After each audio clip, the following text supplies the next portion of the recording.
Olá, pessoal, bom dia. Hoje é dia 6 de agosto de 2022. Estamos aqui fazendo um esquenta para o próximo semestre, né? As aulas começam na segunda-feira e a gente resolveu começar a trabalhar no sábado. Ah, que beleza, né? No sábado que antecede. Muito bem.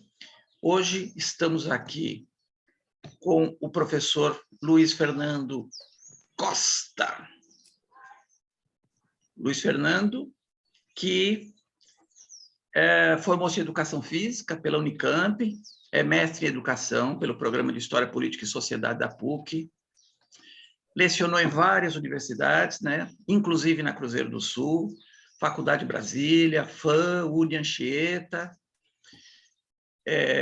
coordenou o projeto Uma Jornada pela Diáspora Africana, em parceria com o Museu Afro-Brasil, projeto muito bacana, muito interessante, que levou alunos, inclusive, para os Estados Unidos, foi muito interessante, e desde 2018 atua como diretor de escola da Rede Municipal de Ensino de São Paulo.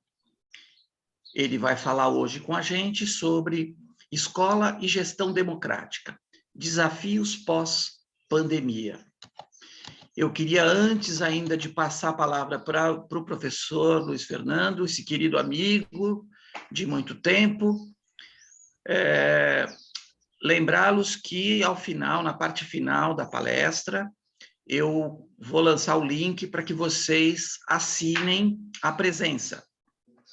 Lembrando que vocês receberão por e-mail o certificado, e eu peço que vocês escrevam, vocês vão receber o certificado do jeitinho que vocês escreverem o nome de vocês. Se tiver com letra minúscula, a primeira letra for minúscula, vai minúscula. Se faltou nome, vai faltar nome, tá certo? Então, atenção na hora de preencher o dado ali de vocês. E também, aqueles que estão vindo pela primeira vez, coloque, tem lá para você preencher o e-mail, preencham corretamente, porque se você errar uma letrinha, você não recebe os nossos comunicados sobre os próximos eventos, tá bom? Agradeço a presença de todos vocês e passo então a palavra agora ao professor Luiz Fernando Costa. Bom dia a todos e todas, e todes. Obrigado, Cacau, pelo convite. É um prazer estar aqui, né? Dizer para vocês que, assim, recebi o convite, né? Legal, que bom poder falar, né? Então, o lugar da minha fala é de um diretor preto com dois assistentes, uma assistente mulher preta, a Tatiana Santos, que tem um Instagram dela lá, o Pretinha Educadora, e do Maurício, também negro. Então, nós estamos falando de uma gestão preta, né? Não é comum encontrar um corpo de gestores em que, na equipe gestora, direção, assistência de direção e coordenação, você tenha a predominância de pretos, né, de pessoas negras na gestão. Então, esse é um dos lugares de fala. O meu outro lugar de fala é de um professor de educação física que teve uma trajetória, né, e essa trajetória nos leva a entender a importância do ser professor e também de ser um diretor, né? Como é que um diretor, ou melhor, como é que uma equipe gestora ela é democrática, antenada com as necessidades e com a comunidade, né? Visa uma formação dessa gestão democrática e agora no contexto da pós-pandemia. Então,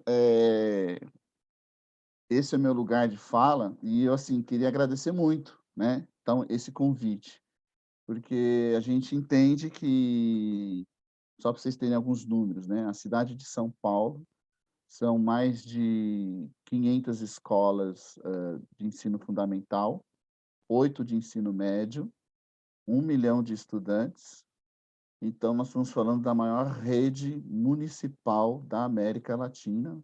Só não é maior do hemisfério sul, porque nós temos as cidades da China e da Índia que provavelmente têm mais habitantes, né? mas que a gente sabe, assim, é que São Paulo é uma das maiores redes.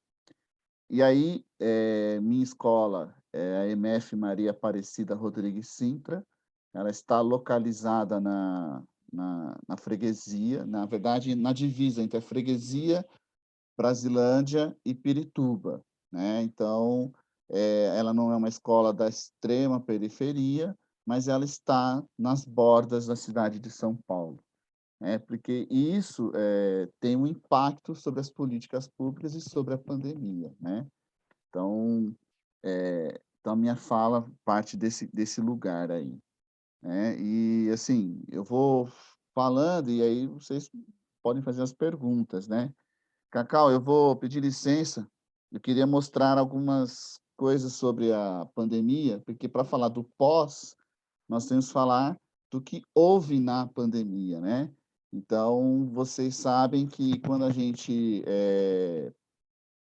quando houve o decreto colocando as escolas lá em 19 de março de 2020 para, afastando, né, as gestões das escolas municipais de São Paulo continuaram trabalhando, o administrativo, né, a gestão e o corpo administrativo. Em sistema de rodízio, sim, mas a gente, de fato, a escola nunca parou, né. E aí foi lançado um desafio para a nossa escola. Como é que nós iríamos aí, começar, né, entender o que que é essa pandemia, entender o que é essa e quanto tempo nós ficaríamos, eram dúvidas que estavam presentes para nós, né, nesse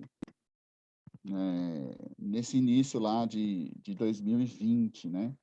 Então, foi o nosso primeiro movimento, foi tentar, proporcionar aos nossos alunos, né, o contato, né, então que contato seria esse? Porque afastou-se da escola, não sabia se ia voltar ou não, para alguns era só uma semana, 2 semanas, como naquela pandemia que teve da gripe das aves, né, H1N1, se eu não me engano, que foram 2 semanas que ficou afastado.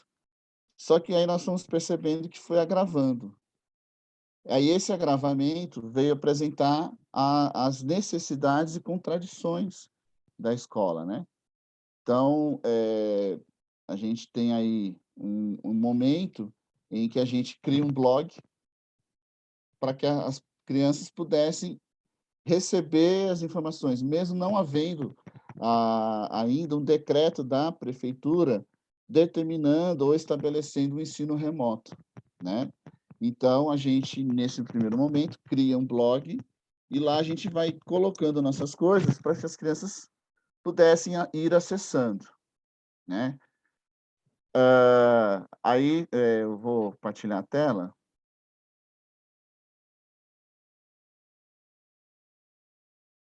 Então, esse aqui foi o nosso blog, nosso primeiro blog, né. Então, que a gente foi, apresentando para as famílias, né, o que poderia ser feito em casa, né. Então aqui em 9 de abril, né, lembre-se que foi 19 de março que a gente foi afastado, então logo um mês, depois, mais ou menos, nós já tínhamos um blog organizado para que as crianças pudessem aí, né. Então a gente aqui oferecendo como que poderia, realizar a atividade, né.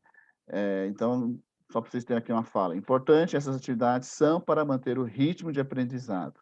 Os novos conteúdos serão disponibilizados em conjuntos com as atividades SME que até então não havia", né. Então aqui, a gente organizou com os professores para que os alunos não ficassem aí desamparados, né.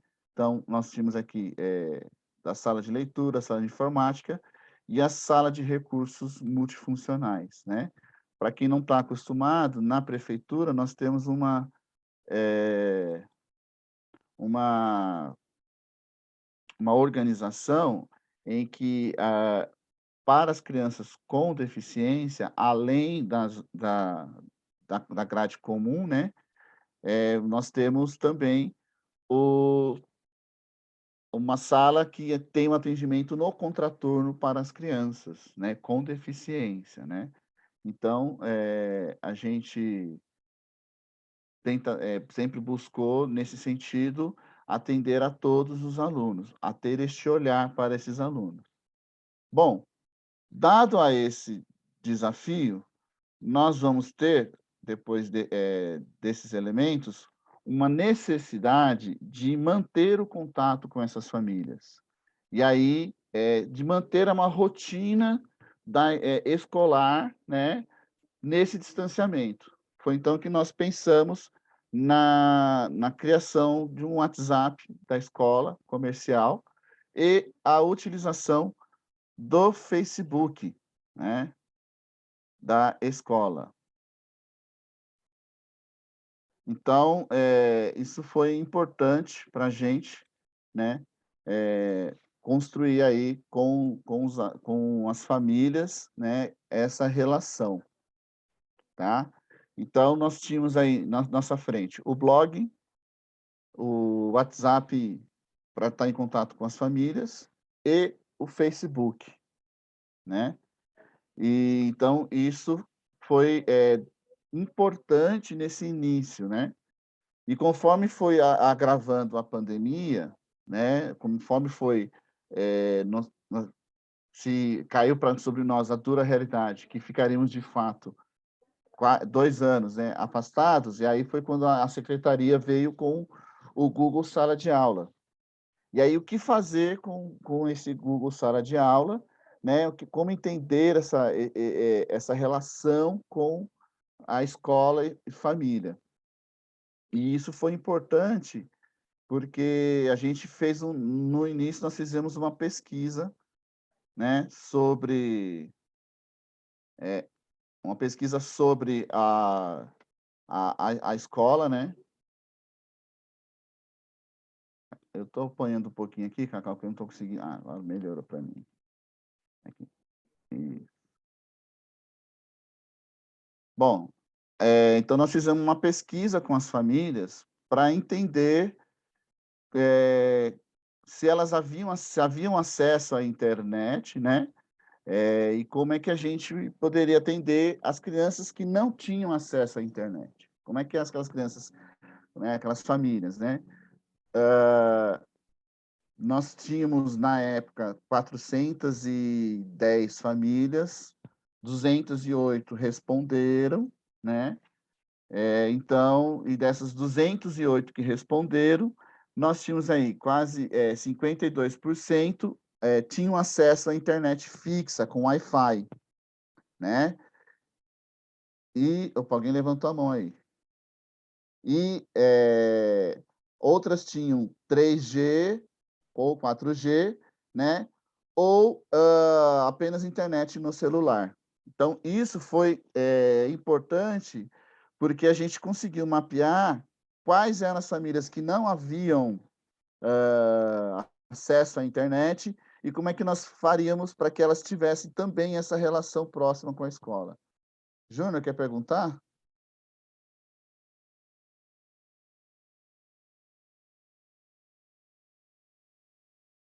Tá mudo seu microfone, Júnior. Júnior, você levantou a mão sem querer ou porque você quer falar? Pode falar, o professor abriu essa oportunidade para você, essa possibilidade.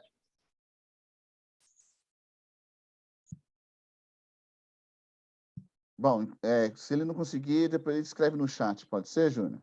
Sim, a gente está aqui no chat acompanhando. Bom, só que além delas terem acesso, como é que elas acessavam essa internet, né? Que qualidade era essa da internet? Então, aí nós conseguimos, da nossa pesquisa aí, né?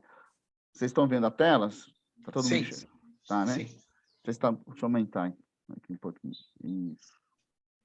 Né, então, nós tínhamos aí 33%, 34% tinham computador e celular em casa, 20% tinham 2 celulares na família, né, 24% todos tinham celular na família, 11% tinha um celular para a família e outros tinham computador, celular e tablet para as famílias. Então, a gente percebeu que era possível criar uma outra dinâmica com essas famílias. Enquanto algumas escolas estavam fazendo postagens, nós optamos por fazer outra forma de atuação, tá? Então, nós montamos a nossa grade horária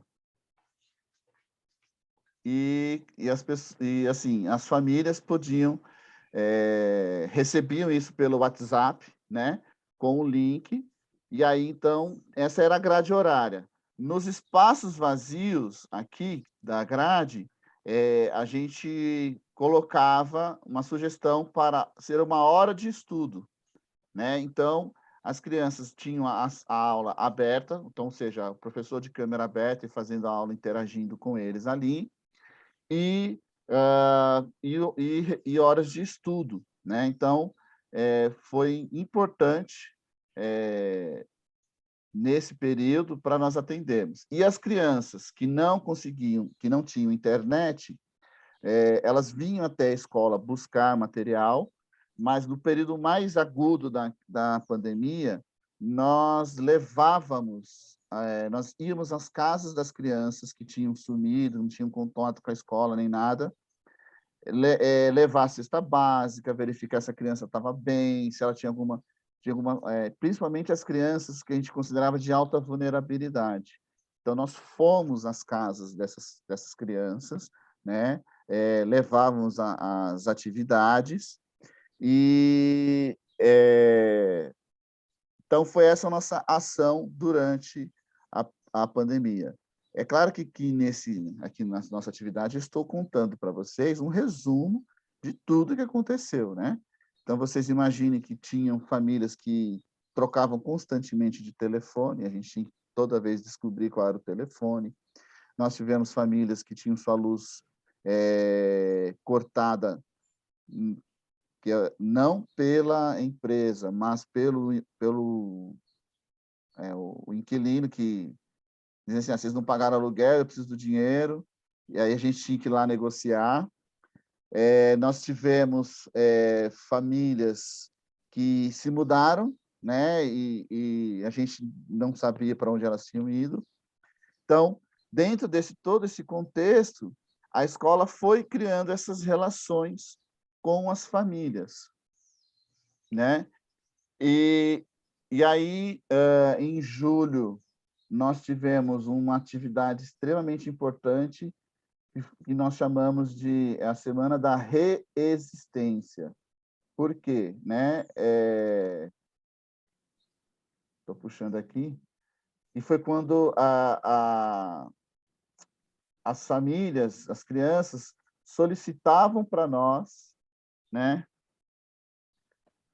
que tivéssemos alguma atividade que pudesse dialogar com as necessidades das crianças e das famílias. Então, nós fizemos essa semana da reexistência, né? Daqui, um convite ao diálogo, à afetividade, empatia, respeito, diversidade e inclusão, por um outro mundo possível. Então, nós tentamos, de alguma maneira, mesmo à distância, apresentar propostas de conversa, né? Então, a nossa programação. Então, a nossa programação foi de 6 a 10 de julho, e aí ela tinha esses horários. Né? Então, 9 horas da manhã, resenha, quando a gente trazia um tema específico ligado ao que as famílias nos solicitaram. Então, teve saúde mental, uma foi sobre pais e filhos, a outra foi sobre o racismo, né? Então, nós tivemos esse trabalho. Então, 9 horas era essa resenha, a qual o diretor, com esses convidados, batia um papo. O rolezinho cultural era assim, às vezes os ATS ou inspetores, pessoal da secretaria, batendo um papo com os alunos sobre o que eles haviam ouvido na resenha, né? No Tamo Junto, era a apresentação das atividades das crianças, né? Que elas faziam, tinham feito aí ao longo da pandemia, do distanciamento. O papo, a arte Papo é Reto, né? A apresentação artística deles, com os professores. O Tamo Junto da tarde, que era o Fundamental 2, e o Isso Rola no Classroom. O Isso Rola no Classroom, porque nós tínhamos uma taxa alta de pessoas que poderiam acessar a internet, mas que não estavam acessando o Classroom. Então, a gente botou na programação da semana, da reexistência, né? Ó, o que está rolando lá no Classroom, para atrair a atenção das crianças. E o Fechou, que era sempre uma programação, uma atividade cultural. Teve um baile, né? Então teve um DJ, então a gente conseguiu, convidamos um DJ que fez uma transmissão, uma live de dança. Nós tivemos poetas, um sarau, enfim, isso foi que nós desenvolvemos, né, nessa semana da reexistência, né? Celeste, Oi. isso foi 20 ou 21? 20 e depois em 21 também. Né? Então, só para contando um pouquinho desse contexto aí, né?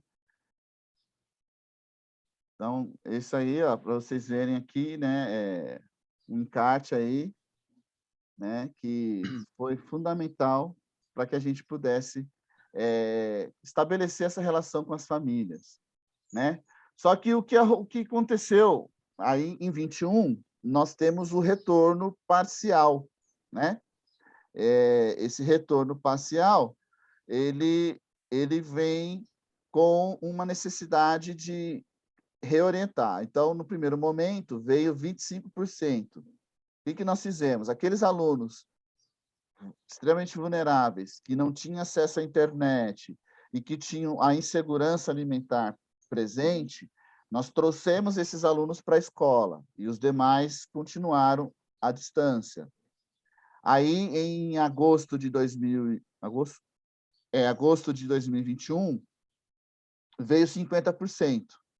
Então, o que nós optamos? Optamos por fazer, fizemos um questionário para as famílias escolherem se elas queriam vir para o presencial ou permanecer no remoto, porque ainda havia muito receio, né, para voltar para o presencial. E aquelas turmas, por exemplo, nós tínhamos os terceiros anos, que eu lembro bem. Esses terceiros anos, todos quiseram voltar, só que a gente não podia atender a todos por conta das regras de distanciamento. Então, nós fizemos um rodízio. Então, numa semana, vinha uma turma e na outra semana vinha uma outra turma. A gente conseguiu, a partir da legislação, deixar um grupo de professores para o remoto e outro para o presencial. Os professores que estavam no remoto, eles não, a gente sabia, entendia que a dinâmica da educação à distância, né, do EAD ele é diferente do presencial. Então, às vezes, para você corrigir uma atividade, elaborar uma atividade, você dar a aula e depois corrigir, toma-se um tempo maior. Então, esses professores, eles tinham aulas de toda a sua jornada, né, que eles tinham atendimento, uma parte concentrada nas aulas, outra parte na correção das atividades, né? O resultado disso, eu tentei abrir ontem, o sistema estava lento, aí hoje de manhã eu não consegui abrir, infelizmente. Eu queria mostrar muito para vocês. Nosso foco não é as avaliações externas, mas o resultado dessas ações apareceram na avaliação externa, na prova Cidade de São Paulo. Nós ficamos acima da média, né? Então assim, nós ficamos acima da média, né? Você tem uma ideia, em matemática, dos terceiros, sextos e nonos anos que haviam avaliado, a média da cidade é 166, e nós fizemos 201, 215, né? Muito acima. Mas porque a gente entendia que era importante, mesmo à distância, que assim, o professor tivesse equilibrado a sua jornada para não ter uma explosão da carga horária, e o professor que estivesse no presencial também tivesse a tranquilidade para atuar com os alunos, né? Então, a gente fez esse trabalho. E aí, como é que a gente acolheu? Foi muito interessante, Cacau. A gente discutiu muito forte com os professores a questão da empatia e a questão da solidariedade, né? E assim, não só com as famílias, mas com os profissionais da escola, né? Como às vezes tinham alunos, professores principalmente, que por conta desse distanciamento, dessa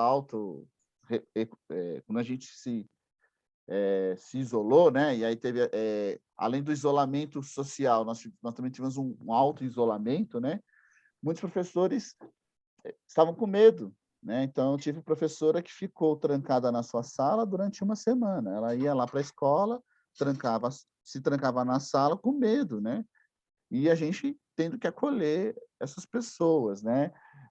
Eu tenho até hoje ainda crianças que não tiram a máscara para comer. Então, elas querem... a gente fica de olho, aí a gente pede... a gente tem um cantinho lá da leitura que a gente deixa que essa criança sozinha tire a máscara e coma, porque ela tem vergonha de tirar a máscara na frente das outras, né? Então, esse é o contexto que a gente se encontrou, né? Então, aí a gente agora, dado esse contexto, foi um pouquinho mais longo, mas eu queria muito falar dele, porque agora vemos em 2022, né? Então, a gestão democrática, a escola e os desafios pós-pandemia, né? Então, esse caminho. E aí, para a gente aqui, duas chaves importantes, que são que a gente colocou as identidades em transformação, né? Então, a identidade entendida para nós aí, né? Que é um conjunto vivo de relações sociais e patrimônios simbolicamente, né? Simbólicos, historicamente compartilhados, que estabelece a comunhão de determinados valores entre os membros de uma comunidade, né? Sendo uma prática social de trânsito intenso, e ela é complexa, e sua compreensão, né, e a Constituição parte das manifestações que envolvem aí o amplo número de situações. Situações essas. Nós tivemos isolamento social, muitos se fecharam em si, o retorno às aulas presenciais, o medo desse retorno às aulas presenciais, uma relação muito próxima, intricada entre as famílias e um senso de proteção muito grande. E aí, então, muitas crianças, adolescentes e também nós, os adultos, perdemos, de certa forma, a habilidade, né, social da relação. E aí, nesse contexto, que a escola volta, e aí, que identidade é essa? Né? Que forma é esta? Né? Que identidade são manifestas após 2 anos de isolamento e uma relação via webcam, etc. Né? E uma outra coisa que a gente não pode ignorar sempre é a questão da cultura escolar, né? Então, que ela é manifesta em todos que partilham do cotidiano escolar, ela estrutura ela estrutura os indivíduos e é estruturada por eles, né? Então, daí a importância, né, de se sedimentar o que é comum dessa cultura, desconstruindo os elementos que obstruem a construção de uma escola, uma identidade escolar mais democrática e mais humanizada, né? E aí, então, isso é posto para nós, a primeira ação da escola é o acolhimento, né? As identidades se manifestam e todas precisam ser acolhidas, né? Então, essa identidade, ela é das pessoas, né? Como é que a gente agora faz o acolhimento, o envolvimento, né? Que é o desafio de retomar a convivência. Tanto que nós tivemos, de fevereiro a março, só no ensino fundamental 2, nós tivemos 180 ocorrências de casos mesmo, de conflitos, né, de violência, de agressão física, verbal, de desentendimento, né? Bom, fevereiro, nós começamos por volta do dia 14, e nós fizemos a reunião com os pais no dia 4 de abril, se eu não me engano, para discutir essas ocorrências. Então, dão em média 7 ocorrências por dia na escola, somente do Fundamental 2. E aí a gente precisa fazer uma ação, que é acolher essas crianças, esses adolescentes, e ter um processo de ressocialização, né? E entre os profissionais também, né? Então, nós temos profissionais que saíram da escola, outros que chegaram, que não vivenciaram essa história toda. E aí, então, como é que a gestão vai partilhar, né, organizar todos esses processos, né? Então, aqui é uma fala de um aluno, né?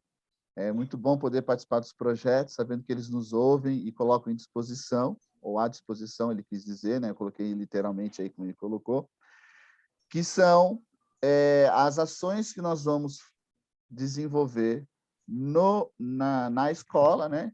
Então, aqui, os projetos, né, e os diálogos, né? Então, nós temos uma parceria com o curso de Psicologia e a pós de Psicologia da Educação, e, nesse primeiro momento, os alunos do 5º ano de Psicologia, né, fazem uma ação na escola. Então, toda sexta-feira, eles estão na escola. São 4 alunos. Eles fazem a cada 1 mês e meio, eles estão numa turma, né? Então, esse bimestre aqui, eles vão, esse mês, 1 mês e meio agora, eles vão estar no 6º ano A e no 9º ano B, né? Uma dupla. E aí a outra dupla vai estar no 6º ano B e no 9º ano A, né? Para conversar, para dialogar, né? E um dos projetos que já saiu dessa conversa entre os psicólogos foram as meninas do 9º ano que trouxeram para a gente a ideia de fazer um correio elegante. Eu falei, mas correio elegante, festa junina? Não. A ideia delas é que as pessoas escrevam cartas umas para as outras, né? De forma a tecer elogios sem serem vazios, né? E a ideia é que os meninos passem nas salas conversando sobre o projeto, vai ter uma caixa, aí a curadoria, que seria dos próprios alunos, vão ler, vão filtrar, né, essas cartas e dizer, olha, e vai entregar para a pessoa. Isso é mais ou menos a ideia que elas trouxeram para a gente lá, para falar um pouquinho dessa coisa de acolher os alunos novos. Porque, assim, dado toda essa dinâmica toda da nossa escola, nós saltamos de 410 alunos lá em 2020 para 647 agora em 2022. Então, imaginem para uma escola que tinha esses alunos, ter um aumento expressivo. Nossa média de alunos por sala era 20, agora ela saltou para 32 alunos, né, a média. Então, isso tem um impacto na identidade da escola, né, na dinâmica da escola. Então, esses alunos poderem receber aos que estão chegando com essas cartas, com essas estruturas de acolhimento, é importante, né? Nós temos muitos alunos com crises de ansiedade, nós temos muitos alunos com depressão, e os conflitos estão muito marcados, né? Primeiro, se perdeu um pouco dessa coisa do convívio. Então, uma mãe lá reclamou, só para vocês entenderem o cotidiano, que a escola tinha que fazer alguma coisa, porque o filho dela não pode cair.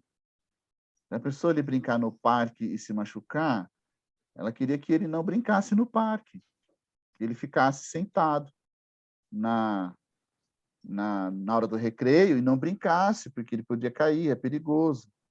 E a gente foi conversar, mãe, mas como é que é na casa da senhora? Ah, eu tirei todos os móveis, eu tirei a mesa de centro, que eu tenho medo de ele cair e bater a cabeça, eu tirei o sofá, agora a gente só tem um colchão e a televisão, para ele poder brincar. E o menino na escola falta só no pula de um andar do topo da escada embaixo, porque tem uma rede de segurança, de proteção, que não deixa ele fazer isso. Mas o menino pinta e borda dentro da escola, né? Mas, assim, para a gente entender que não são só as crianças, né? Às vezes são as famílias. De fato, todos nós, de alguma maneira, né, vamos ter uma sequela desse isolamento social, né? E, assim, e não é fácil, né? Então, a gente tem buscado aí, né, as parcerias com as instituições aí, né? O NAAPA, essas siglas aí eu vou traduzindo, né? Que é o Núcleo de Apoio à Aprendizagem, né? Que é da Diretoria Regional. O BS, a Unidade Básica de Saúde, o SUVES, que é a Superintendência de Vigilância Sanitária, e o Conselho Tutelar. Aí eu queria destacar aqui a questão do Conselho Tutelar, que às vezes as pessoas consideram que a escola vai chamar o Conselho Tutelar só para punir a família que é displicente com a criança. E não, na verdade, o Conselho Tutelar é um órgão de proteção da criança e do adolescente, né? Não só para a gente dizer, olha, a criança sofre violência em casa, e aí o Conselho vai buscar ajuda, mas também ele ser um equipamento para pressionar os demais equipamentos sociais para proteger a criança. Então, nós temos o caso de um aluno nosso do 6º ano, que ele tem autismo e uma outra... eu esqueci uma outra síndrome. E, assim, ele está há 2 anos com o mesmo medicamento. Ele não consegue marcar o neurologista.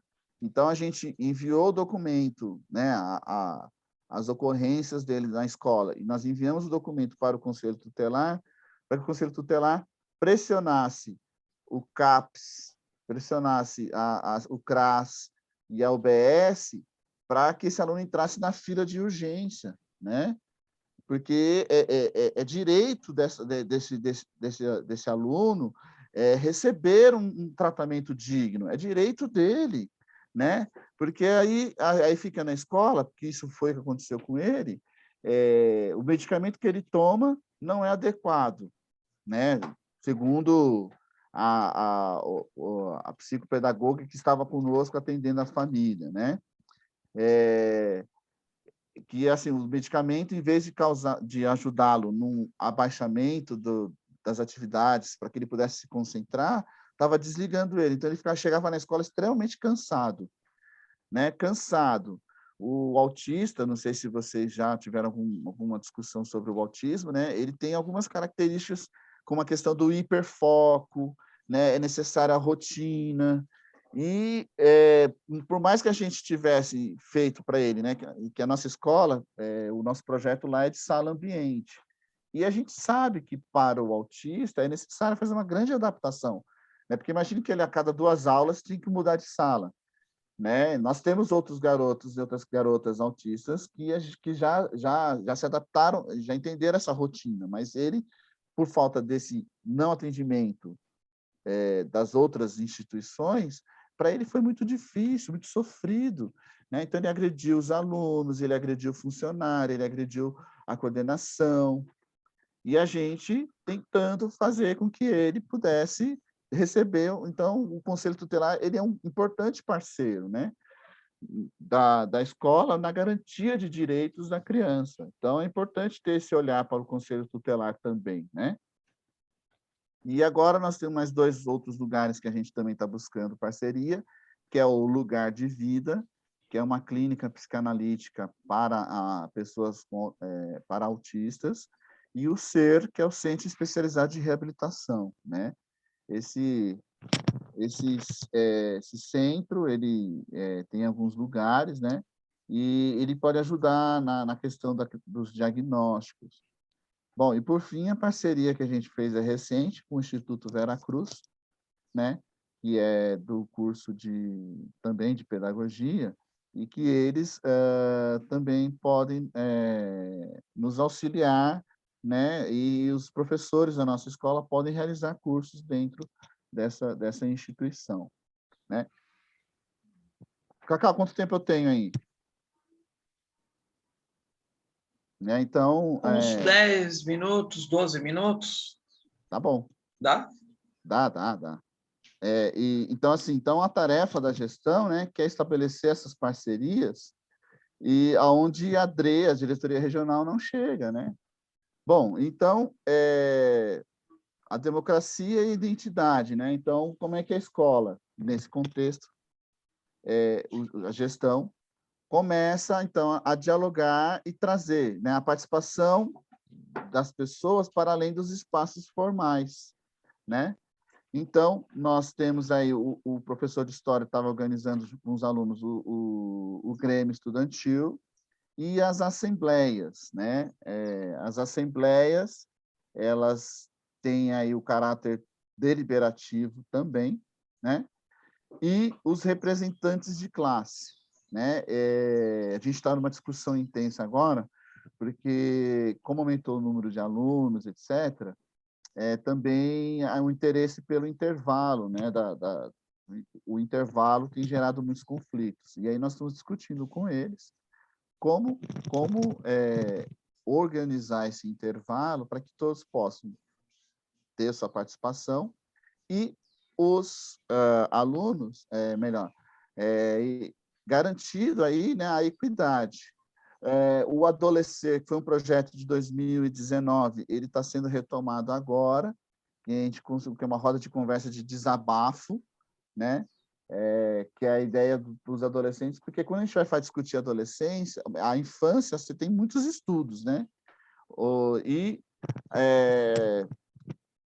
E assim, e o conflito, né, ele está inerente aí, né? Mas entendendo que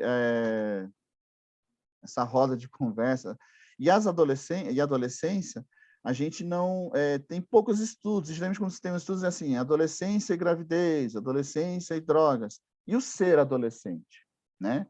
Então, como é que é esse adolescente lá na freguesia do Ó? O que é ser menina? O que é ser uma menina naquele local, naquele território, né? Então, o que é ser um garoto? O que o torna? O que faz ele? O que constrói a identidade dele, né? E isso está sendo retomado a partir das ações dos psicólogos, né? Então, aí, a gente colocou 3 eixos sobre a identidade: memória, trajetória e itinerário, né? Então, a memória, que é a bagagem trazida por meio da experiência, né? E aí ela é manifestada de forma peculiar ali nas relações com a escola, né? E então esse recorte histórico, né, do patrimônio material e imaterial dos diferentes contextos sociais, né? A trajetória, né? Então, quais são os caminhos percorridos, né? Então, quando você vai à nossa escola, você desce um ponto antes da escola. Eu já fiz esse percurso, faço todo esse percurso a pé, né? Qual é o caminho que os alunos fazem, né? O que eles encontram pelo bairro? o que tem ali no seu entorno, né? E isso é importante para a gente construir essa identidade, tanto da escola quanto a própria dos indivíduos, né? Os itinerários, que são os espaços e tempos vividos dessa experiência, né? Porque a gente entende que assim o que nos transforma em comunidade são as experiências. Eu vou usar um termo que não é muito comum, né, no linguajar da antropologia, quer dizer, da antropologia não, da sociologia, que é o arrebatamento. Então, experiências arrebatadoras, né? Então, a semana de resistência é uma semana que traz isso, que nos tira do lugar comum e nos propõe algo que constrói uma identidade mais ampla, né? Uma coisa, então, é nesse sentido, né? Então, a escola como esse espaço de escuta, é o espaço de encontro das identidades, portanto, os conflitos são inerentes. E a gestão democrática, né, sempre haverá os conflitos, né? E o papel da gestão democrática é aonde levar esses conflitos, né? Não é simplesmente você eliminar os conflitos, mas, na verdade, é a partir dos conflitos transformar. Uma coisa importante que eu não falei foi da comissão de mediação de conflitos que nós estamos constituindo, né, neste momento aí, com as crianças. E aí, um exercíciozinho é qual é o seu tamanho, né, em relação à escola e qual é o seu tamanho em relação ao mundo, né? Mas, se você parte de si mesmo, qual é o seu tamanho em relação a você mesmo? E aí a gente vai entendendo o papel da escola, né? Então, nós estamos retomando agora as aulas públicas, que a gente percebeu que as crianças, que as famílias, também a gente pode dialogar com as famílias uma outra perspectiva. A ideia da aula pública é a gente trazer sempre alguém, um convidado, para que possa falar sobre um determinado tema, né? E nós temos aí dois que nós vamos discutir, que é a educação financeira, porque nossas famílias... e aqui, assim, não estou falando de coaching financeiro, tá, gente? É de economia doméstica, de como lidar com a economia solidária, né? Então, são questões que aparecem que as famílias têm necessidades. E um outro, que é as conversas com o diretor, né? Que parece, num primeiro momento, nossa, vai lá para tomar bronca, mas não, a ideia é que a gente discuta com eles temas que eles considerem necessários, importantes, né?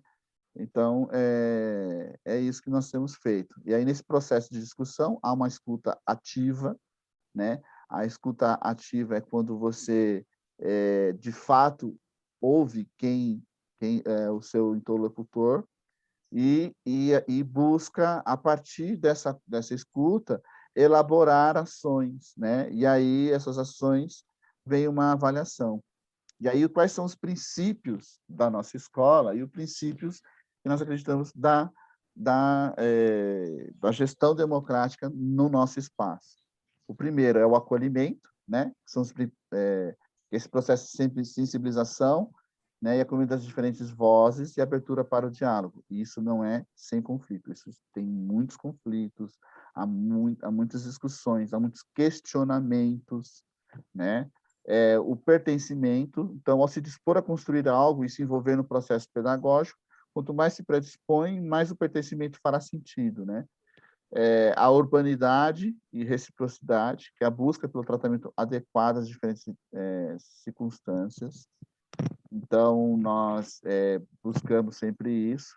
A integração e horizontalidade, que é um dos princípios da gestão democrática, aonde nas reuniões pedagógicas não são só os professores que fazem parte. As terceirizadas, os inspetores, o pessoal da secretaria, né, nós sempre fazemos as reuniões com eles. Então, por exemplo, como é que as terceirizadas participam dessas reuniões se elas forem ao sábado? A gente organiza a escola de uma maneira que elas não trabalhem na semana para poder ir ao sábado participar da reunião pedagógica, né? O bem-estar e o comprometimento, né? Então, ou seja, a gente sempre busca que o espaço da escola, né, o espaço físico, tenha aí uma forma de acolhimento, né, a todos, né? Então, a gente está desenvolvendo, e o princípio da igualdade no tratamento recebido por todos e na equidade, que é valorizando essas diferenças. Bom, Cacau, eu acho que é isso que eu tenho aí para falar. Legal, Luiz. Parabéns, cara. Parabéns. Fico feliz de ver que a escola pública ainda é um lugar de excelência, é um lugar que se luta por uma educação de qualidade. Cara, que bonito.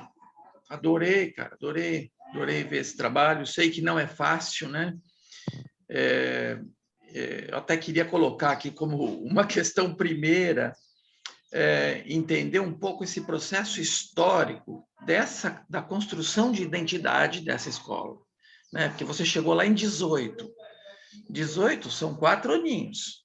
Então, certamente, você tem lá todos os atores que estão presentes, né? Então, você tem lá os professores, os funcionários administrativos, os funcionários de apoio, mães, pais, educandos, o entorno, inclusive, da economia informal, né, que tem interesse na escola, na vida da escola. Eu queria saber, se você puder explanar um pouquinho sobre isso, como se deu esse processo, como é que você chegou e como é que você foi produzindo coletivamente essa escola. Que desafios que te custaram alguns fios de cabelo, enfim, alguns cabelos brancos. Olha,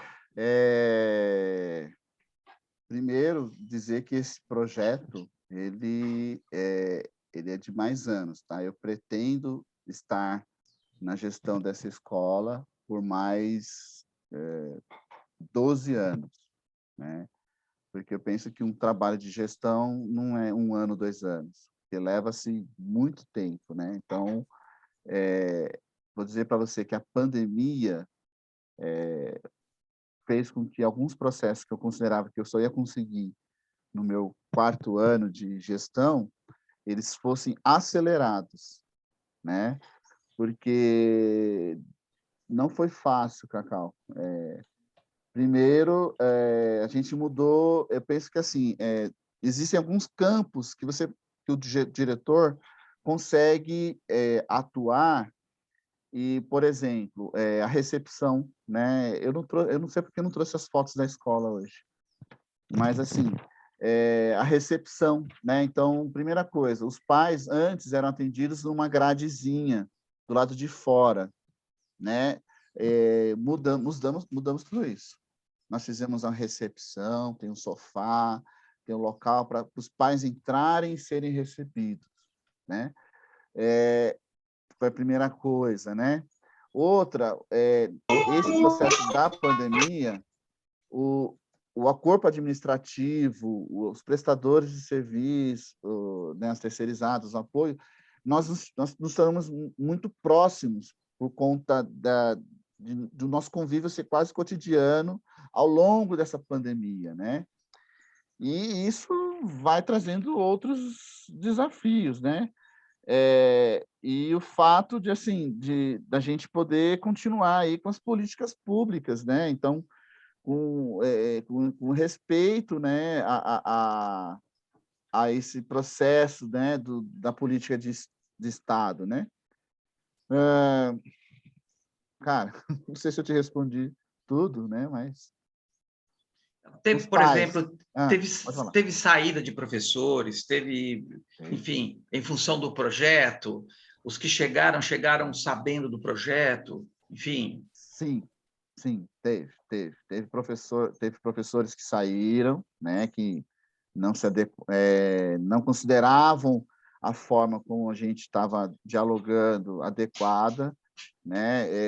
Eu lembro de um caso em 2018 de um aluno que ele estava com uma ideação suicida muito marcante.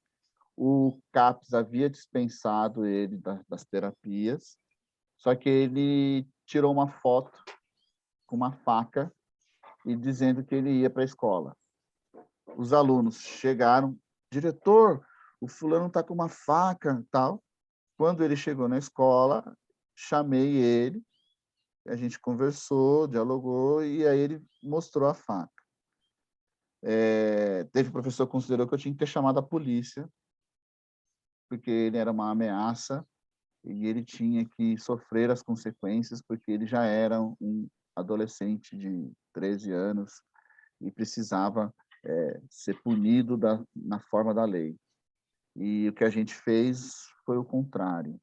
Nós chamamos os pais, nós conversamos com pais, chamei a superintendência da vigilância sanitária e conversei com a vigilância dizendo, olha, esse adolescente veio com essa faca não para ameaçar ninguém, mas ele veio para pedir era um pedido de socorro, porque ele está em sofrimento, né?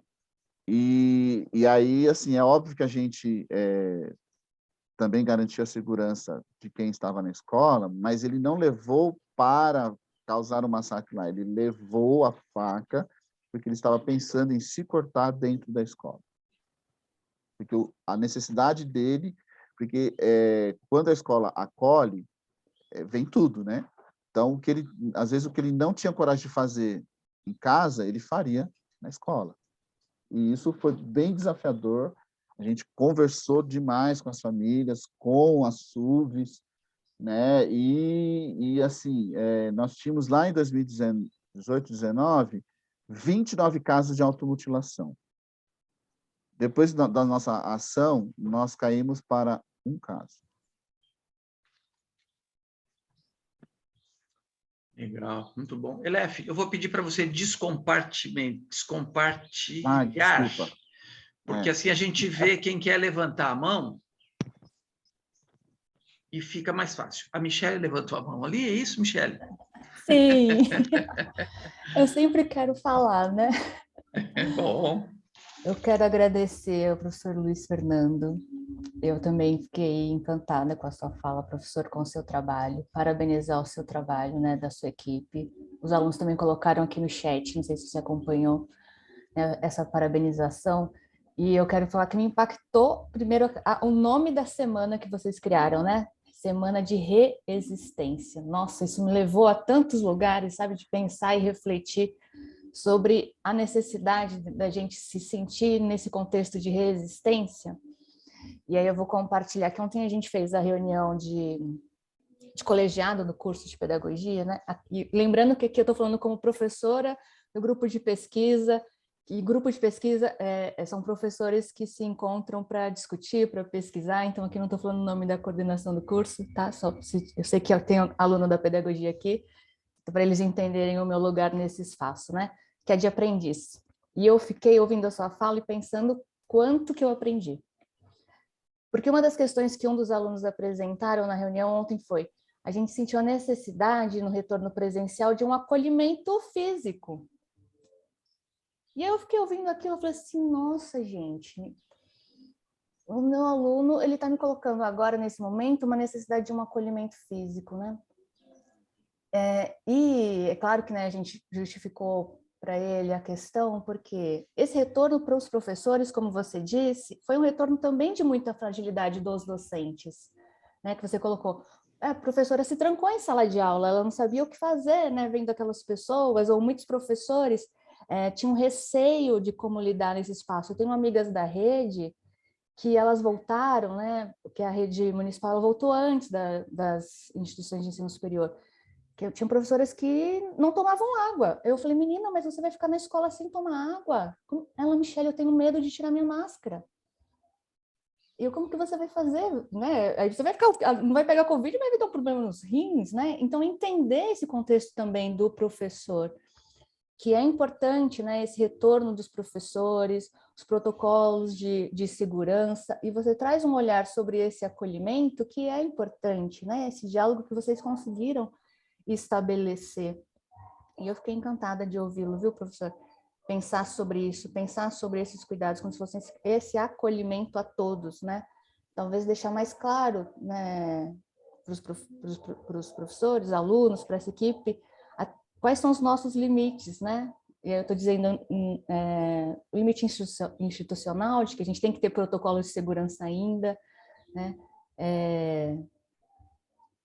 De manter ou não as atividades presenciais, que você falou assim, tem aluno que não quis tirar máscara, tem aluno que ainda tem medo de tirar máscara, então todo mundo está fragilizado, né? Esse reaprender a de se socializar, que a gente não sabe mais, né? A gente teve esse impacto nesse retorno da pandemia, né? De lidar com o outro, de troca, né? Você falou sobre os casos de agressividade, muitos colegas da rede manifestaram isso, que as crianças voltaram mais agressivas na educação infantil, principalmente na educação infantil, porque elas não conviveram, né, com outras crianças, né? Claro que algumas famílias têm mais filhos, mas tem crianças que são filho único, né? E aí esse filho único, nesse contexto pandêmico, ele ficou isolado. O que é se relacionar com outras crianças? Né? Que você falou, a criança sobe, só não se joga, por quê? Porque, ele deve estar encantado com o universo da escola, né? Ele deve estar encantado com aquele espaço de poder circular, poder ver gente, e como a sua fala foi rica para mim hoje, professor. Muito obrigada. E parabéns pelo seu trabalho, parabéns de saber, né, como a Cacau disse, né, tem escolas que a gente ouve ainda aqueles discursos de senso comum de que a escola pública, os professores não estão fazendo nada na pandemia, os professores tiveram que aprender a utilizar esses recursos, como o Classroom, né, que você colocou aí, né, aprender a utilizar e fazer a aula à distância. A gente estava acostumado com lousa e giz, e o professor, né, da rede teve que aprender a criar conteúdo, fazer vídeo, postar, corrigir a atividade, como você teve o olhar, né? Nossa, esse professor que está no ensino à distância, ele precisa de mais tempo. Porque a gente estava lá na sala de aula, né? Preparava, na sala de aula, coisa mais dinâmica, né?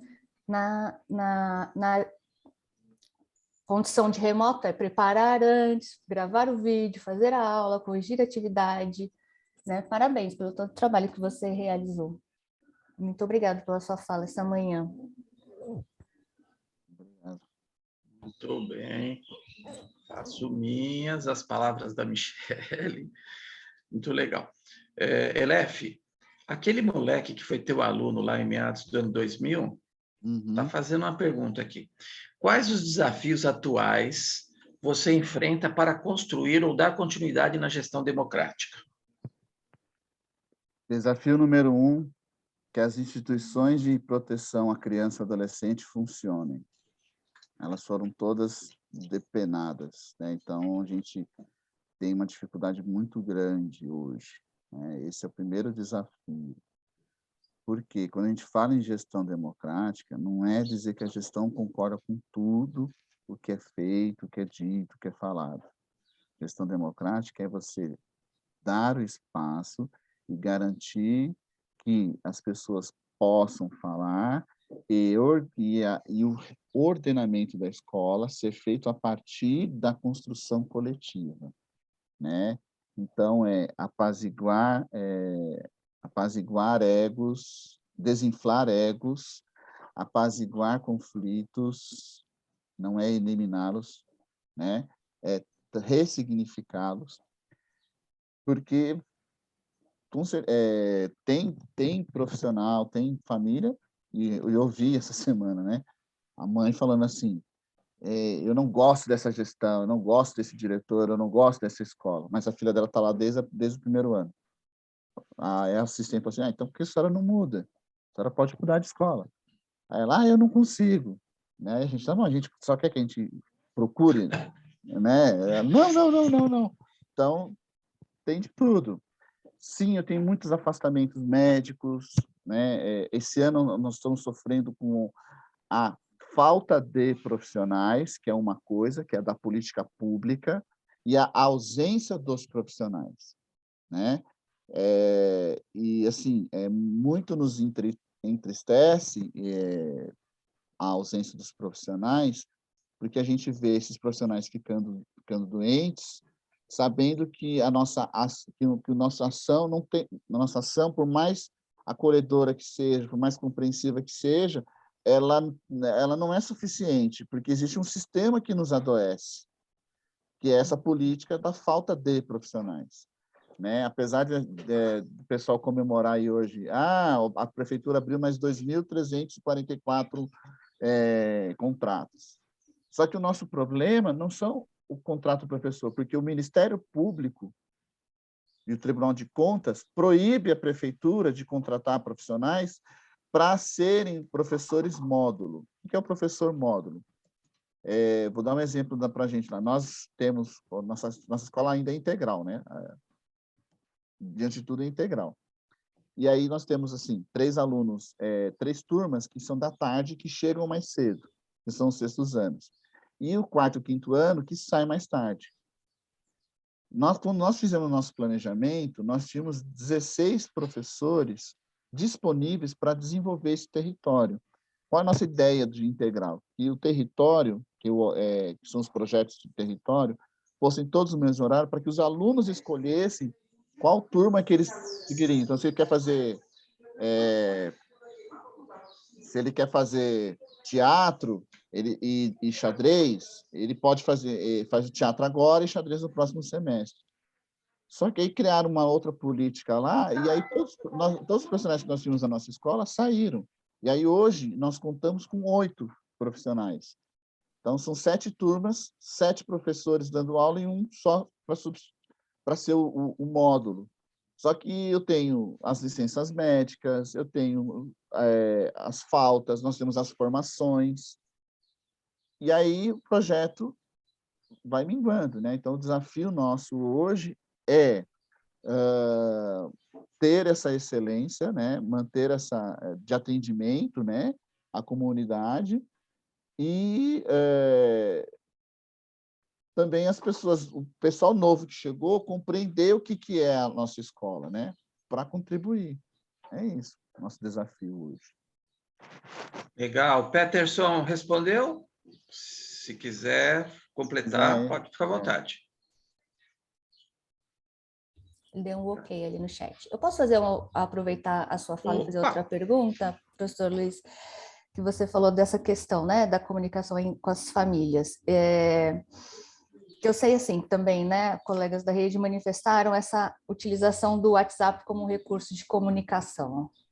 E aí vou emendar 2 perguntas, né? Se vocês utilizaram isso, porque, assim, eu sei que alguns colegas construíram com a estratégia de pegar outro chip. Falaram assim, não, esse chip é só para eu falar com esses professores, esses pais, porque as famílias me mandam mensagem no final da noite, né? Porque assim, os professores mandavam atividade para as crianças fazerem, aí o pai chega do serviço à noite, não entende a atividade, tem que explicar para o filho, e aí manda mensagem para o professor, acha que o professor tem que estar lá disponível.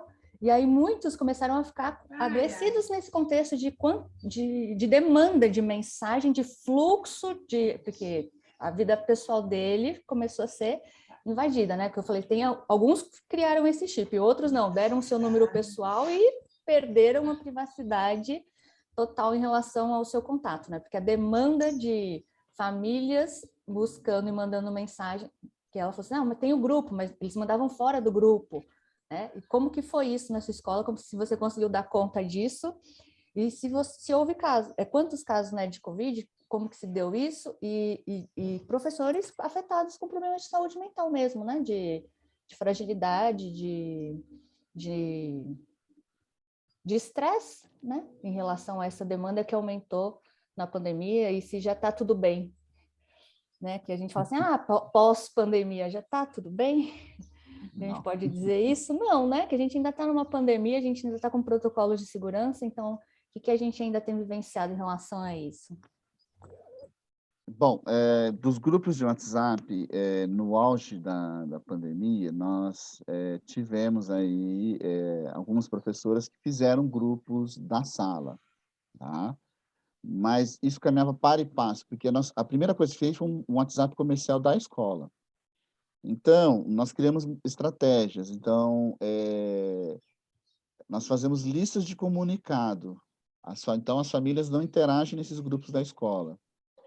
Aí havia os grupos da sala, e sim, aconteceu isso de pai mandar mensagem meia-noite, etc. Tal. Então, a gente fazia uma reunião para ordenar isso. Quando nós voltamos para o presencial, foi solicitado que todos os professores fechassem os grupos das salas, não havia mais grupos das salas, isso desde 2021. E que aí a conversa, que é isso é o que a gente, a reeducação, né? Eu chamei lá de desmame das famílias do WhatsApp, né? Que é esse processo assim, olha, e até hoje, tá? Quando tem uma ocorrência na escola, as famílias mandam mensagem para o WhatsApp da escola: escuta, meu filho brigou aí, o que que a gente faz?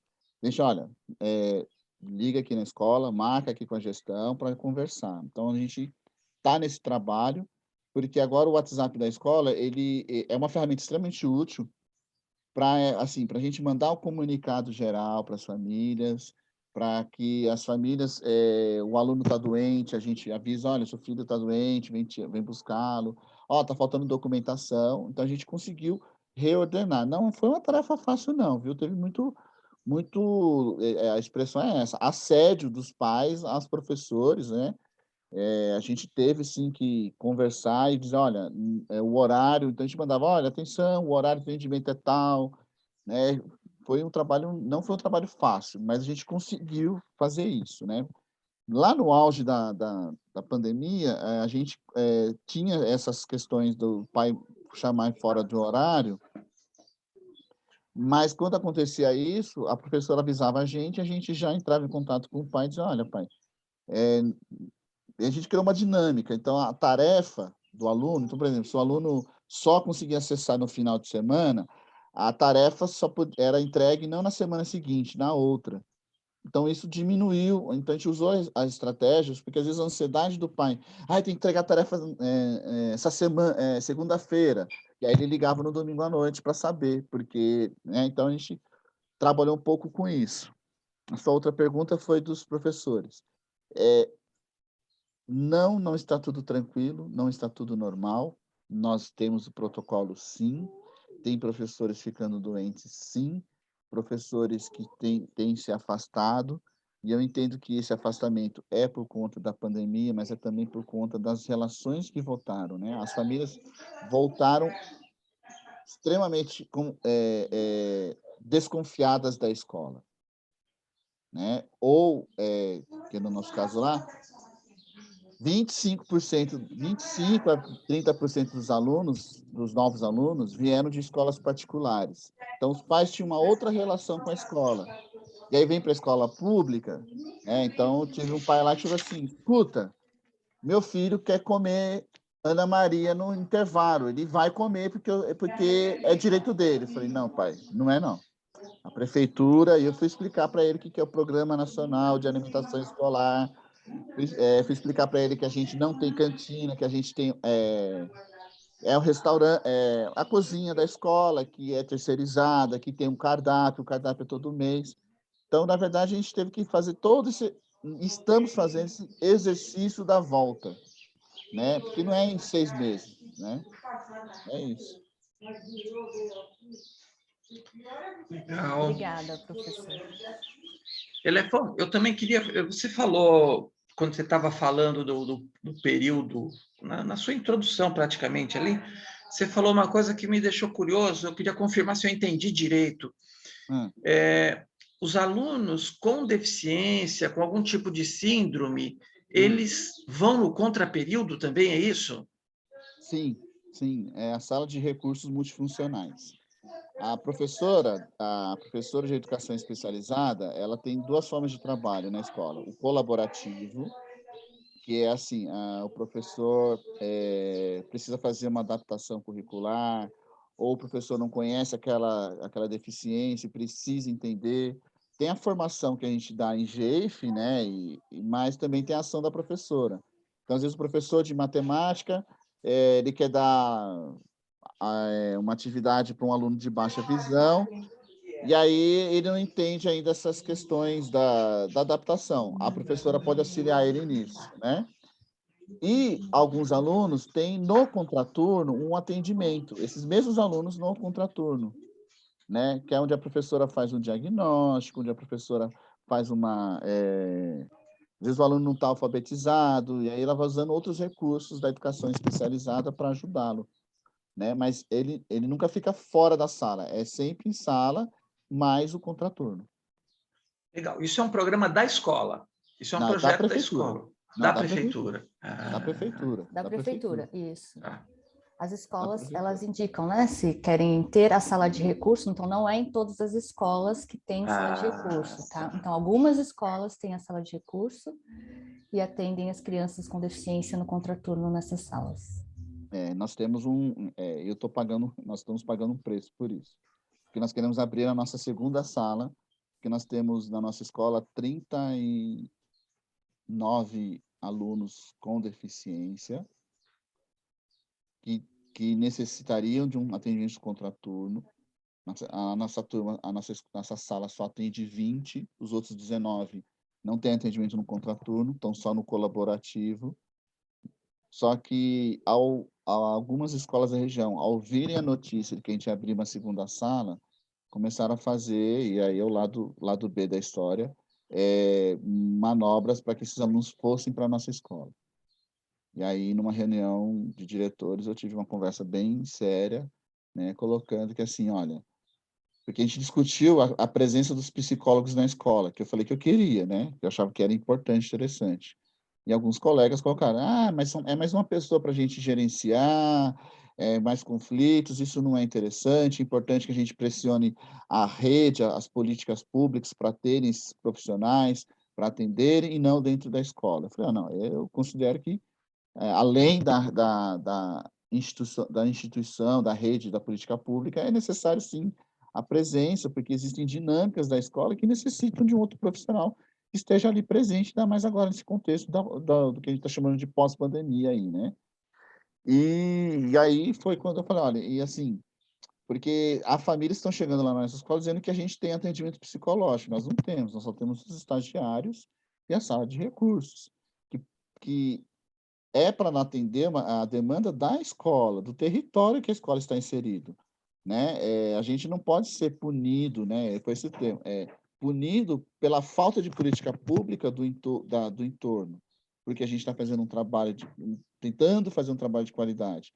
Eu ainda não cheguei na inclusão efetiva, né? Eu tenho alunos lá que têm altas habilidades, porque eu não consigo simplesmente ter um outro profissional lá para que possa a gente fazer o diagnóstico, fazer a adaptação curricular para esse aluno.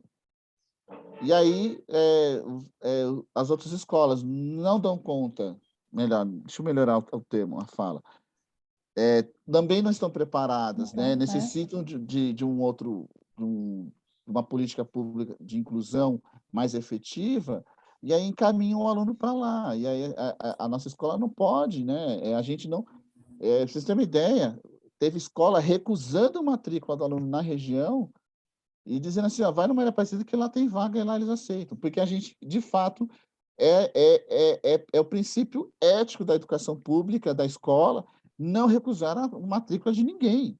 E nós não vamos recusar. Mas também a gente não pode ficar recebendo na escola, porque a outra escola optou em não escolher a quem eles querem dar aula.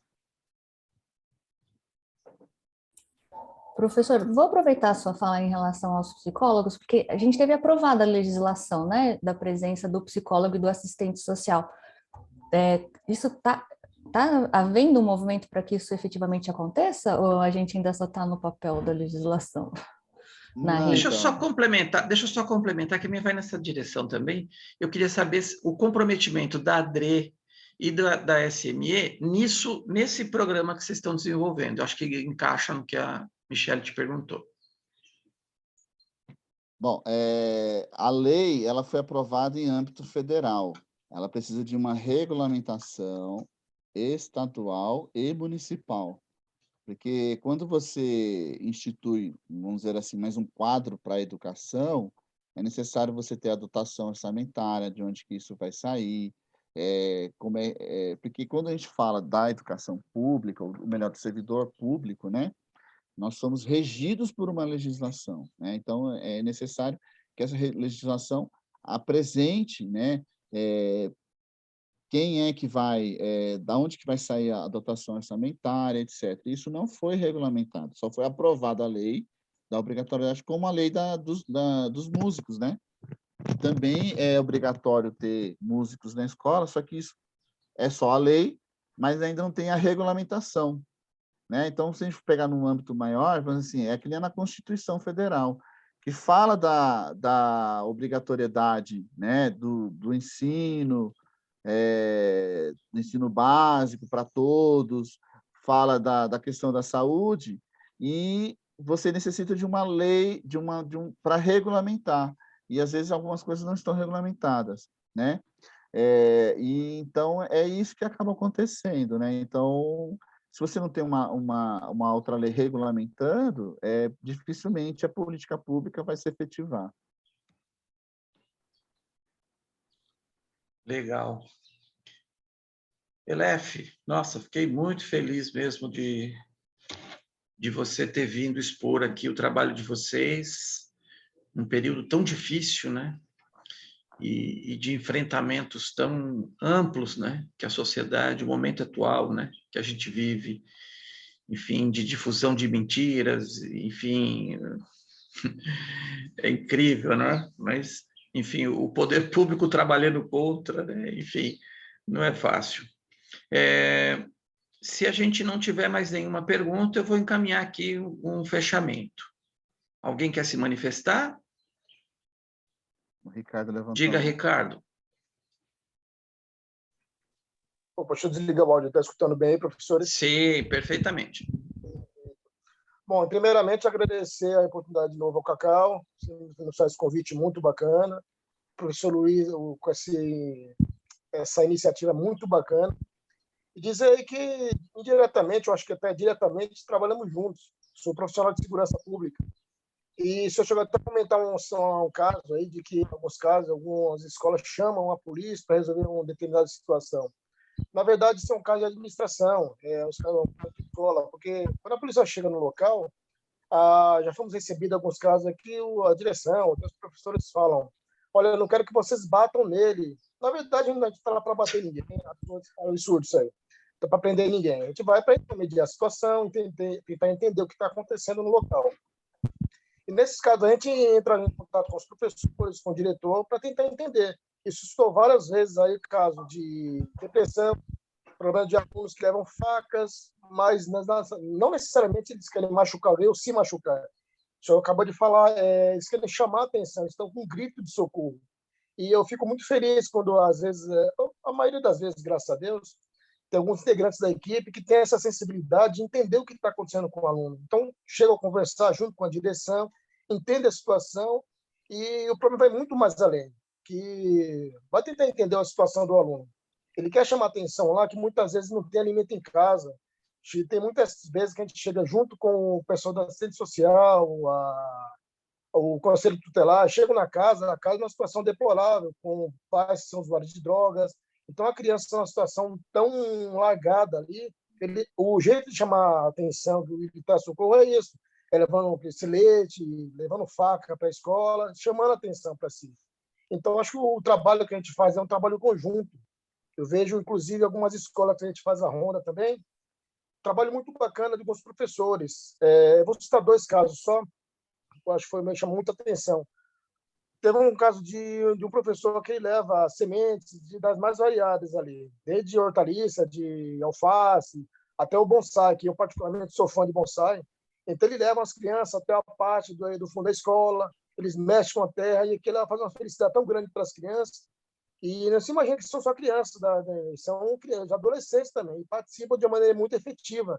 Isso tem feito efeito, tem sentido muito efeito no comportamento das crianças. Ficam mais tranquilos, eles querem saber exatamente como é a sensação de mexer na terra, saber como é que está a evolução da determinada planta. E em outro caso foi um professor de educação física, há muito tempo, infelizmente não via, trabalhando com as crianças.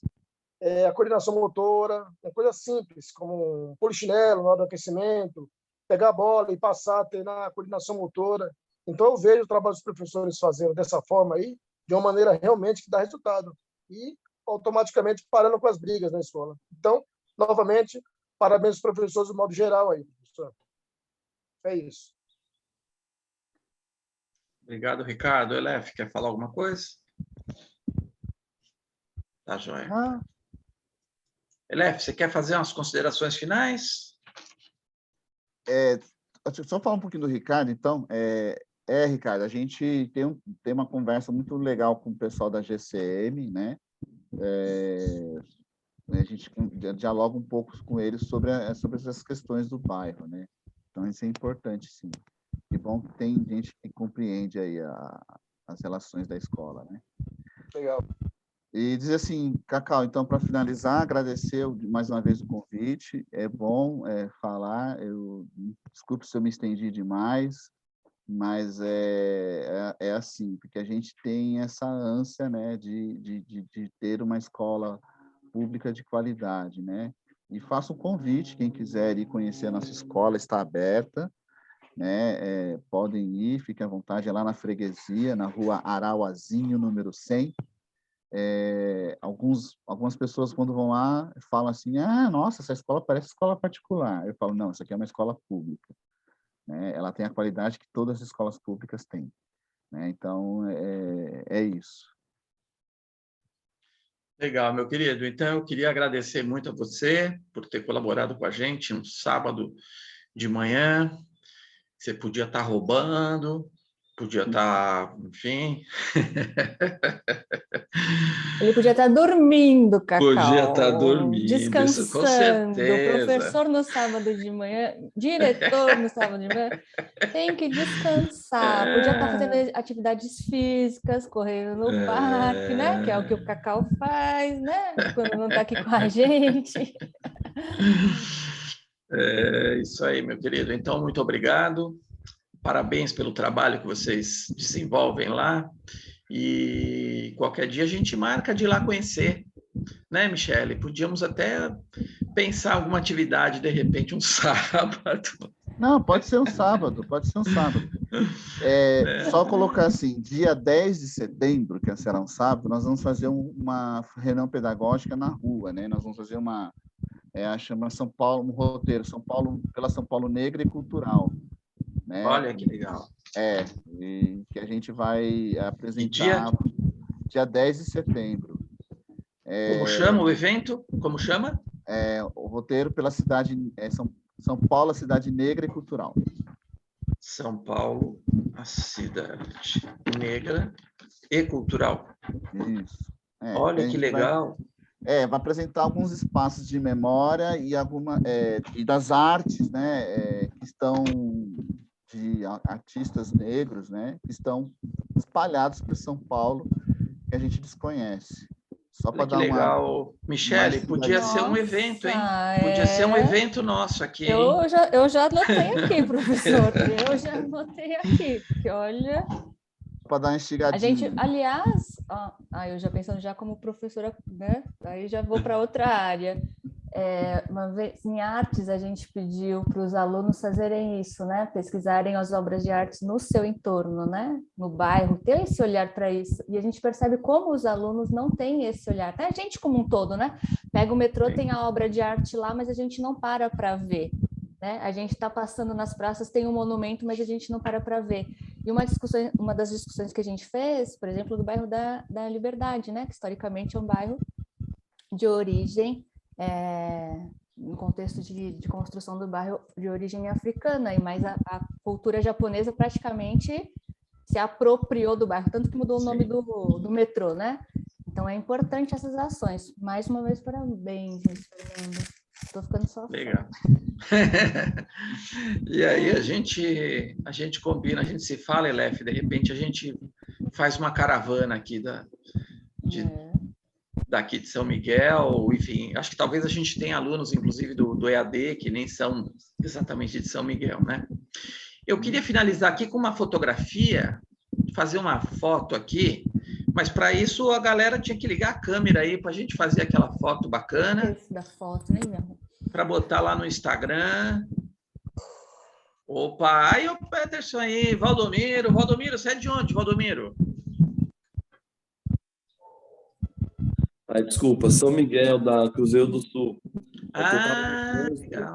Eu estava tentando ver o horário do curso de hoje, da formação, e eu cheguei aqui, eu falei, deixa eu ligar aqui, só que eu não vi o horário. Aí eu falei assim, ai meu Deus do céu, deixa eu ver se eu consigo entrar aqui. Aí eu tô desde as 10h30 tentando aqui, falei, deixa eu ver se eu consigo entrar agora, se eu consigo falar. Legal, você Mas é da legal. pedagogia. Isso, pedagogia, noturno. Legal, Então, legal. obrigado. Parabéns, Legal, viu, prazer. só queria dizer que, assim, não só na educação, mas eu trabalho na assistência, eu sou educador, e nós vemos isso também, viu? Muitas crianças violentas, muitas crianças chegando com uma carência muito grande, e nós estamos fazendo essa mediação, não só com as crianças, como com as famílias também, né? E aí a gente chama para conversa, para um diálogo, para a gente poder ajudar a inserir as crianças na sociedade, que muitas estão defasadas, muitas. Mas estamos aí na luta. Legal, Valdomiro. Então vamos nos ver aí. Todo mês a gente tem, não sei se você está entrando agora, se foi a sua primeira participação. Não, já participei de outras formações. Né? Aqui com a gente? Sim, com a professora Michele também. Então você tem recebido os certificados direitinho? Sim. Tá. Sim, chega no e-mail certinho, tudo ok. Legal, muito bom. Aí a Niara aqui presente também. Olá, Niara. Beleza, o Júnior. A querida ali. De novo, Colograu. Que legal, hein? Legal, quem mais ligou aqui? O Marco. Tem o Marcos e o Marco. Legal, sejam bem-vindos aí. Espero que tenham assinado direitinho lá. Todo mundo assinou? Cacau. Oi. Deixa eu só fazer uma pequena provocação. Eu sei que vocês estão com o horário estourado. Não, só mostrar a imagem aqui, só. Eu quero ver se vocês sabem de onde que é essa imagem. Estão vendo aí na tela? Sim. De onde que é essa imagem? Não tenho a menor ideia. Vi pelo link que é do Rubem Valentim. Aquela colando. Coisa bonitinha. É o emblema de São Paulo, fica ali na Praça da Sé. Olha só, hein? Bacana. E você sabe que aquela do monumento que foi criado para Zumbi dos Palmares, ali no metrô São Bento, né? Quando foi criado, muitos nem sabiam por que estava lá, né? Porque ali, né? Próximo do metrô São Bento, ali na Praça dos Engraxates. É importante discutir essas questões, né? Legal, vamos lá. A Irani ligou, desligou a câmera, Irani. Ligue aí, Josenilda tá aí. Olá, Josenilda. Legal. Atenção, que eu vou fazer aqui. Olha lá, hein? Vamos caprichar, né? Vamos caprichar, aquele sorriso. Atenção. 3, 2, 1. Foi. Deixa eu só confirmar que deu certo aqui. Peraí. Deu. Todo mundo bonito. Muito bom. Daqui a pouco eu vou colocar lá no meu Instagram, CacauVaz50. Quem quiser pegar a falta, vai pegar a foto. A foto, que eu li o falta. O Wilson falou aqui, falta eu. O Wilson não ligou a câmera. Na aula ele liga a câmera. Aqui ele não ligou a câmera. A Irani está trabalhando. Irani, tá bom. Tá bom. Então é isso, gente. Então, muito obrigado. Vocês vão receber o certificado aí essa semana, eu mando para vocês. E no próximo, quer dizer, a gente vinha fazendo no final do mês, né? Era o último sábado do mês. Neste aqui, o professor Luiz Fernando até estava preparado para ser no sábado passado, mas eu fiquei com medo de o pessoal não estar ainda, essa coisa, estou meio de férias e tal, então a gente acabou passando para hoje. Mas a ideia é que seja no último sábado de cada mês.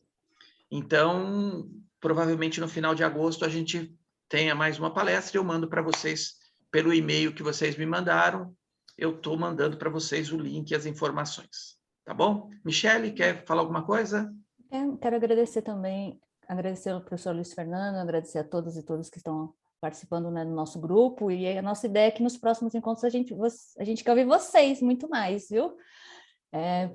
estão muito quietinhos.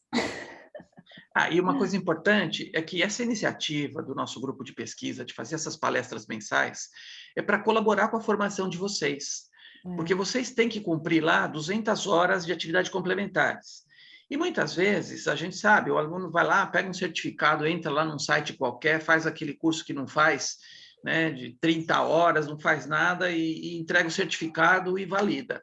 A gente quer colaborar com vocês, que pelo menos vocês consigam cumprir essas horas, pelo menos parte delas, com palestras interessantes, com discussões que realmente vão contribuir para a formação de vocês, tá bom? Então, comentem com os amigos, tá? Desses encontros nossos aqui, que para a gente, quanto mais gente tiver, mais interessante, tá bom? Valeu, Wilson. Obrigado, então. Valeu, gente. Obrigado a todos, então. Tenham um bom final de semana. Obrigado, Elefão. Valeu. Vocês aí. Obrigada. Valeu. Tchau, tchau. Tchau, tchau, tchau.